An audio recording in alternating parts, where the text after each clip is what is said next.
I was late by a couple of days, and so I had this suspicion that we were pregnant, and then we went and got a home pregnancy test and verified that.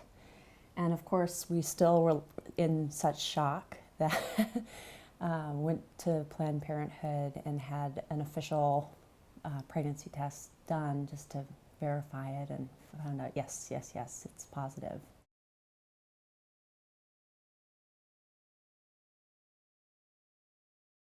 Somehow I've made it through my life never hearing anyone's abortion story. And I truly believe, and now that I'm reaching out to people, that I'm learning that all kinds of friends and family have had abortions, and I was not even aware because of the stigma around abortion. We talked about the pros and cons of both and looked at, the health of our relationship, how long have we been together, do we have enough built as a foundation to create a loving, happy, healthy family. We looked at our financial situation. We're both self-employed, and our paychecks are variable, and it's very much feast or famine at times. It was a decision we didn't make lightly. I think for all the reasons that Marni described, this was absolutely not the right time for us to have a child. And it's something we had discussed, and so it wasn't an easy decision. It's something we spoke about at length. But we'd made up our minds, and we believed then and we believe now that we'd made the right decision.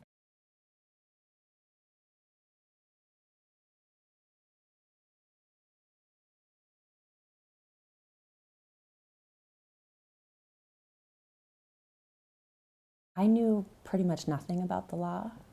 I can walk to the state capitol from here and, very vaguely followed what was going on over the summer. But it never really hit home with me. I've never been pregnant before. I don't know any women that have had abortions or that this is affected in such a strong way in Texas. So I think it was really when the appointment that I had for the abortion was canceled, just 12 hours before the actual procedure, I was just stunned, and that's really was my foray into learning more about the law. Ultimately, this law was presented as being in the interest of women's health, but obviously in this case, what she's going to end up having to do is have actually a more invasive procedure later in the pregnancy, which is absolutely contrary to the interest of her health. And my first instinct was, I am getting the hell out of Texas because I don't want to get engulfed in the sea of bureaucracy and paperwork. Yeah, and so I was all for Marni's decision to leave the state. I frankly was a little bit sad and disappointed. I always really felt like these kinds of things don't happen in Texas. This is stuff that you see going on in other states.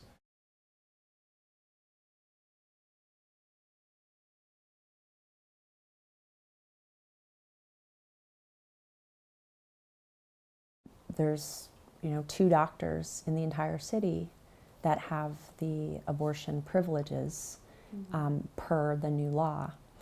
And there are hundreds of women that are coming to Austin from all over the state to have the procedure done. So I'm anticipating that something could go a little haywire, that we will again sit in a waiting room for 4 to 6 hours and maybe potentially be told to go home and come back the next day. This is government intrusion into a private, very personal, very intense decision. But I think for men, I think one is that an unplanned pregnancy has implications for everyone's life. You care about the one you're with. I care about her health. I care about her state of mind. I care about the amount of stress she's had to undergo, the stress both of us have had to undergo. And so it's something that's not just of concern to women, but I think for any caring partner in a relationship. I feel so comfortable and confident in our decision, both individually and as a couple. I also think I'm lucky to be in a position in my life where I have education, I have support, I have a lifetime of knowledge. I feel okay about coming forward, and yes, despite the hate mail, I don't know what's to come for me, but frankly, my rights have been taken away. And I want my constitutional rights restored, and I'm willing to do what it takes to get that. Well, in the state of Texas alone, there are 80,000 abortions performed every year. So this is affecting 80,000 Texas couples.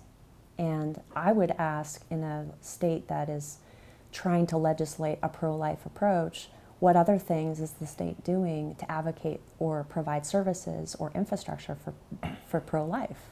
Well, I hope that more and more people just hear about the story, and that they will, as a result, vote for lawmakers that are pro-choice and stand behind women's reproductive rights. I grew up in Texas, and I was really shocked in the sense that Texas tends to be a fairly conservative state, but I never really thought this kind of thing could happen here.